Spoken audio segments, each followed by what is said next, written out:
All right. In the meantime, keeping you up to date on Mitch McConnell, and he said what again? The Senate leader telling me yesterday when we were in Washington that he would be very much against a move that even some Republicans are championing in the party to legislatively protect Bob Mueller. He says it's not necessary. But this has created quite a stir. Take a look.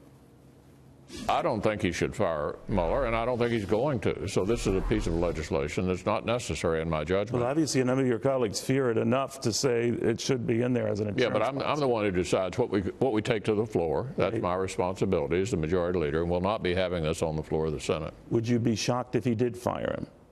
Yes, I don't think he should, and I don't think he will. All right, California Democratic Congressman John Garamendi on all of that. Congressman, what do you think of that? No need to legislatively protect Bob Mueller because the president's not going to do it. Well, first of all, we know that Senator McConnell has been wrong before. And frankly, this nation cannot risk him being wrong this time. Therefore, there ought to be legislation, both in the House and in the Senate. Put it up for a vote. I suspect that you're going to have a very, very strong majority in both houses voting to protect the Mueller and the Mueller investigation. That is the message that the president could not ignore. He could easily ignore the wishes or the predictions of Senator McConnell, but not a clear strong majority in both houses. Obviously, there is retribution when a president tries to fire, a prosecutor. Richard Nixon experienced that back in the 1970s, and there was hell to pay for him. So who says shielding him, Bob Mueller in this case, from being fired would be any different? The president would still get kicked in the hiney for doing that, wouldn't he? Yes, he would. But you must remember those days, although you're still very young, that in those days it was, in fact, that situation, that is the Saturday or Friday night massacre, that then led to Congress actually impeaching Nixon, and the Senate trial at that point. That was my point, Congressman. Then it would be obviously a bad move on the part of the president to even entertain it, because it would almost certainly doom him. Yes, that is correct. See, in other words, to Mitch McConnell's, I'm sorry, I just want to be clear. To Mitch McConnell's point, then, why shield a guy whose firing would torpedo the guy he's investigating? Well, I think we need to look at it a different way. First of all, Mueller should definitely not be fired. How do we encourage the president to do what is right, that is to allow Mueller to do his investigations? It'll lead wherever it's going to lead, and then we'll deal with the result.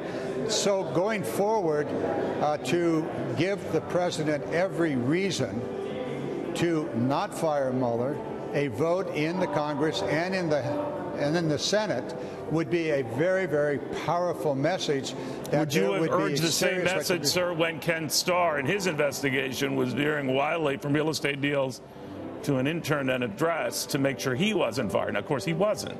But I think the president's point is here to hear the supporters tell it is this investigation seems to have run far from its original course.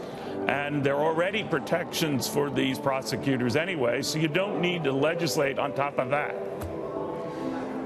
Well, what we're talking about here is a piece of legislation that will never become law. But what we want to do is to send a very, very clear message to the president that there is an extraordinary risk in firing. You have a vote in both houses. I think it would be a strong majority vote in both houses to prevent the president. Now, obviously, the president will veto that legislation. But nonetheless, we're on record, and the president would know that the consequences of a firing would certainly lead to an impeachment process because the House and the Senate have already voted to not I want to follow up on that. If Democrats were to retake the House, maybe the Senate, the way things are going, is it your thinking that impeachment investigations have to begin now? You sound that way. No, I didn't say that at all. I said that if Mueller were to be fired, then yes, impeachment. Let's say he's not fired. Let's say the begin. investigation is still ensuing. It sounds like you're revving up to kick the guy in the hiney and get him out of there. I didn't say that at all. There may very well be something that comes along in either the investigation in the Southern District in New York or a Mueller investigation that could lead to that. But we're not there at this moment, and we may never get there. But what we need to do is to have a full understanding of what actually happened. We need to write laws based upon that understanding, and right now we're neither writing laws nor do we have a full understanding. Congressman, thank you very much. I know you have a crazy schedule. We appreciate